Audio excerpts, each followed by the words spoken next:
I drove down the same stretch of road 3 times in a month, and what I saw there still doesn't make sense. Creepy story time. This did not happen to me. I am going to read you somebody else's story. There's this back road near my town that I take when I want to avoid traffic. It's just a straight stretch of road with no other houses for at least a mile. On one side it's just woods, and on the other is a really large, wide open field with an old, rusty fence running along it. And that's why I noticed it so clearly the first time. In the middle of that open field was this old, beat-up, abandoned farmhouse. It stood out to me because there was nothing else around it, and it gave me the creeps. The paint was peeling off the walls, and the shutters were hanging on by a thread. So a couple days later, I drove down that same stretch of road at night, and I swear to you, that house was not abandoned anymore. There were new curtains in the windows, and there was a warm glow of light coming from the upstairs. Even the chimney had smoke coming out of it, like there was definitely somebody in there. Now here's the part that really made my skin crawl. Another couple days later, I drove down that same stretch of road during the day so I could really prove it to myself. And you would not believe what I saw. In the place where that house was, there was nothing there. That farmhouse was completely gone. But there was no rubble or dirt or disturbed ground.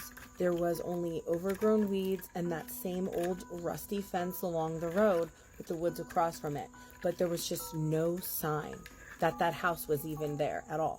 When I asked my parents about it, they said, "Oh yeah, there used to be a farmhouse there, but it has been gone for decades. They tore it down decades ago." So let me know your thoughts in the comments. What do you think they saw? Or did they slip into a reality where the house still stood? And don't forget to follow me for more creepy story time. I've got another missing time glitch story for you. Creepy story time. So back in 2002, this family, an 8-year-old boy, his dad, and his stepmom were on their way from California to Tennessee by plane. Once they landed, the dad turns his phone on because he needed to call the aunt to make sure she was there to pick them up. So after a couple of minutes and service kicks in, all of a sudden, tons of missed calls and messages are pouring through from the aunt, freaking out, wondering where they are. Their aunt said that they were waiting for them for 2.5 hours. They were really confused though because their flight had no delays and they arrived in a normal amount of time, but they had lost 2.5 hours. And that's the time change aside. They even said that when they went down to go collect their baggage, there was no more baggage on the carousel and there were no other passengers there. It was totally empty. They even had to go pick up their baggage somewhere else because it had been sitting there unclaimed for so long. They said everything felt really weird and surreal for the rest of the night, and they still don't know how that even happened. It's super bizarre too because it's not like they were the only ones on the plane. So what? They got off the plane with the passengers, but then just like that, everyone else is gone? Let me know your thoughts in the comments. And don't forget to follow for more creepy story time. And side note, before you come for me, I was not the one driving. My husband was driving while I was telling the story. This story is crazy, and there were 2 witnesses. Creepy story time. So this guy says that he was in the kitchen with his friend, and he was going into the cabinet, reaching up on the highest shelf to grab a serving tray down. He said as he pulled this tray down, this huge butcher knife came sliding down right towards him with the point facing him. He said that this was in a place that he was renting, so he has no clue who put the knife up there. Time seemed to slow down as he watched this thing come towards his body. He even heard it scrape the tray on its way down, point facing right towards his solar plexus. He said he even had time to think to himself, "Oh shit, this is it. This is going to plunge directly into my belly at an angle and I'm going to be unalived." Now get this. He said that the moment that the tip of the knife touched his t-shirt, it winked out of existence like it never existed in the first place.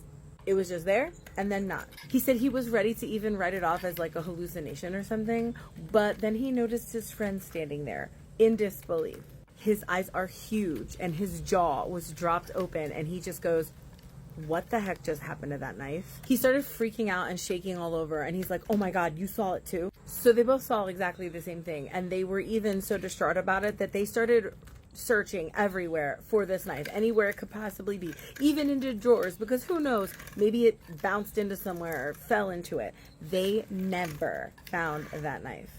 He said nothing like that has ever happened to him before, and he cannot get it out of his head. Could it be quantum immortality?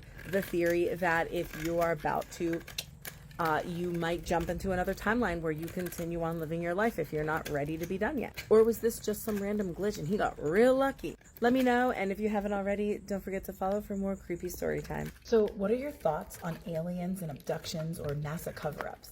Throughout the years listening to abduction stories, there's always a lot of similarities. So and there are so many of them that it just makes you wonder. Creepy story time.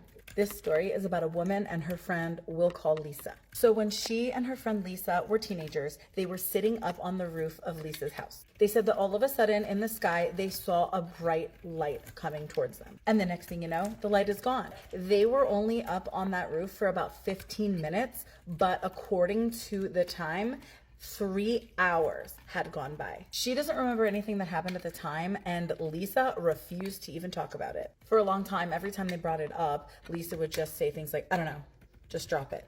A few months passes and this woman moves away and loses contact with Lisa, and 10 years went by. So after years, they actually got into contact with each other and decided to meet up again. This woman describes Lisa as being really weird, like acting super strange. Apparently, Lisa was super out of it and almost had like a dreamy like state about her. Almost like she was like really happy and at peace, but for no good reason.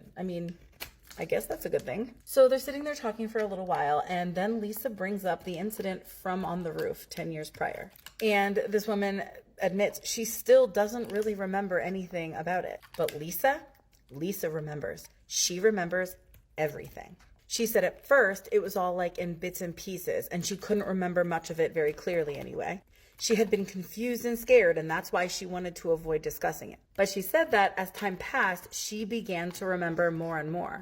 She says she remembers it very clearly now, and she was even abducted 3 other times that she remembers very clearly. At first, Lisa said that they did all sorts of experiments on, invasive experiments. But by the most recent experience, they stopped doing all that and they began to actually speak with her. She said they didn't speak English or any other human language, but she said she could still understand them perfectly, even though she did not speak their language. Apparently, they told her about all sorts of things, some things about space and Earth, and they even told her that in the future she would become pregnant and then have a stillborn. They also told her that she would never be able to have children again, but it was not their fault, and they tried to do everything in their power to intervene to stop that from happening, but it was out of their hands. They also told Lisa that they had abducted her friend after that rooftop incident. Now, she says she has no recollection of any abductions. However, she says she always has dreams about being abducted,